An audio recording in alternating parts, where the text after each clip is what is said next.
ये बिल्कुल पॉजिटिव खबर है क्योंकि हम जब रिजल्ट्स आए थे तभी कहा था आई थिंक जो इंपोर्ट प्राइसेस हैं और जो इनके फाइन्स और लम्स के प्राइसेस है एमएन जी, इसमें जमीन आसमान का फर्क है, इसलिए इतना आर्बिट्रेज की अपॉर्चुनिटीज है to raise prices. So this was an obvious.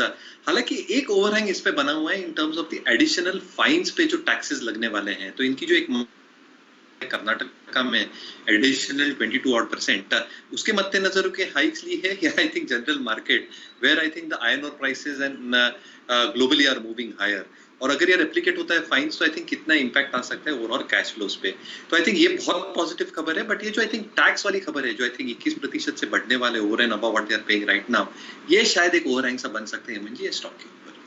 ठीक बात है। आईसीआईसीआई बैंक देखिए होल्ड कर रहा है इस समय, निफ्टी को थोड़ी सपोर्ट दे रहा है, लेकिन बाजार बहुत वॉलेटाइल है। आप देखिए अभी अभी हरे निशान में था, वापस से लाल निशान में चारों सूचकांक आ गए, ऊपर में टिक नहीं पा रहा है। 1:2 का एडवांस डिक्लाइन रेशियो जरूर है, लेकिन आप देखिए मिड कैप इंडेक्स लाल निशान में आ गई है, तो दिक्कत है मार्केट में। इसलिए आपको बहुत ज्यादा स्टॉक स्पेसिफिक होना पड़ेगा इस बाजार के लिए, और आप ऐसे स्टॉक्स देखिए जहां पर बड़े इवेंट्स लाइंड अप हैं। मैं बात कर रहा हूं वेदांता की। आप देखिए एक तो मेटल इंडेक्स, डॉक्टर साहब दिखाइए, सबसे ज्यादा अच्छा प्रदर्शन अगर इस समय कोई एक सूचकांक दिखा रहा है तो मेटल्स दिखा रहा है। और उसके अंदर अगर आप वेदांता देखें, मयूरेश जी याद है आप भी पिछले हफ्ते थे हमारे साथ और आप भी यही कह रहे थे, ये जो वेदांता की बुक वैल्यू 89 की आई है इसका कोई मायने नहीं है, ये डीलिस्टिंग वाले कैंडिडेट्स जो हैं उनको तो देखिए ऊपर का भाव ही देना पड़ेगा, रिवर्स बुक बिल्ड से जो भाव आएगा उसके मायने हैं। और आपने दर्शकों का हौसला बढ़ाया था और कहा था होल्ड करिए, तो आप देखिए अब ये भाव आपके सामने बढ़ रहा है। उस दिन थोड़ा बहुत डिसअपॉइंट हुआ था जब 89 की रिपोर्ट वेदांता के ग्रुप की तरफ से निकल कर आई थी बुक वैल्यू का भाव। ये बताइए वेदांता आपको कैसा लगता है इस भाव पर इस समय? बिल्कुल राय तो वही है एमएन जी, मुझे लगता है आई थिंक जो बिजनेस मॉडल है इनका, I think book value I think accretive भी होने वाली है आगे जाते वक्त। सिल्वर का जो कारोबार है, जो कोर बिजनेस है इनका, I think all these business models including prices, जो एंड प्राइसेस की हम बात करते हैं और इनपुट कॉस्ट जो रैशनलाइज होंगी, आई थिंक बॉटम लाइन को जबरदस्त सपोर्ट करेंगे। At the same time MN ji, I think मैं कहना चाहता हूँ, आई थिंक जो स्टील कंपनीज है आई थिंक उन पे भी फोकस रखना चाहिए। दो वजह से आई थिंक जो एक्सपोर्ट्स है ये भयंकर ग्रो हुआ है in the last 2 months। In fact China has been the buyer of Indian steel apart from Vietnam. और दूसरा आई थिंक जो इनपुट प्राइसेस बढ़े हैं, जैसे हम सुबह भी बात कर रहे थे, आई थिंक एनएमडीसी ने प्राइसेस बढ़ाए, iron ore prices globally have gone beyond $130 a ton. तो एक ऑटोमेटिक रिस्पांस होता है स्टील प्लेयर्स को प्राइसेस बढ़ाने के लिए, and that push through will ensure कि इनके मार्जिन सस्टेन होते हैं along with domestic demand remaining extremely strong, supported by exports जो फिगर्स हमारे पास आ रहे हैं।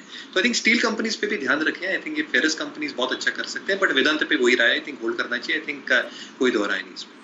एक मामला तो सुलझाया है एक्सचेंजेस ने, सीएनबीसी आवाज में जो आप सब लोगों ने मिलकर मुहिम खड़ी की थी कि भाई बाजार में पेनल्टी कम से कम ब्रोकर्स पर नहीं लगनी चाहिए, तो वो तो 15 तारीख तक का मामला नहीं लगेगा। लेकिन अभी भी लोग ये कह रहे हैं कि हम शेयर खरीदें, इसकी क्या गारंटी है डिलीवरी जो है वो सही समय पर आ जाए।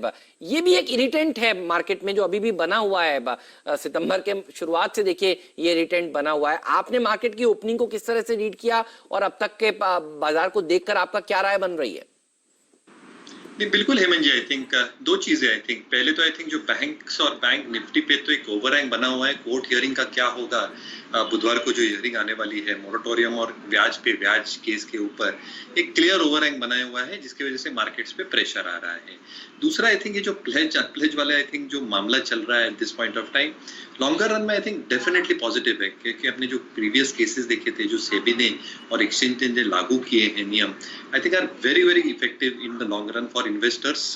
बट जो शॉर्ट टर्म पेन है शायद ये सिस्टम को आई थिंक स्टेबलाइज होने में, ये शायद दिक्कतें अभी भी आ रही है। जो मैं ऑप्शन का डेटा देख रहा है, आई थिंक ऑप्शन का डेटा अभी भी I think is a little bit on the higher side, but उम्मीद यही है आई थिंक एक्सचेंजेस, रेगुलेटर्स और डिपॉजिटरीज सारे कह रहे हैं कि अगले कुछ दिनों में it should start getting stabilised and we should get back to track. तो आई थिंक जो एक ये ओवरहैंग है I think that should probably get over into the market. और बैंक्स का एक बार आई थिंक बुधवार को अगर कुछ हियरिंग आती है और अगर पॉजिटिव साइड पे आती है तो आई थिंक ये ओवरहैंग भी शायद मार्केट से निकल जाएगा, स्पेसिफिकली बैंक निफ्टी के ऊपर and for the market direction in general.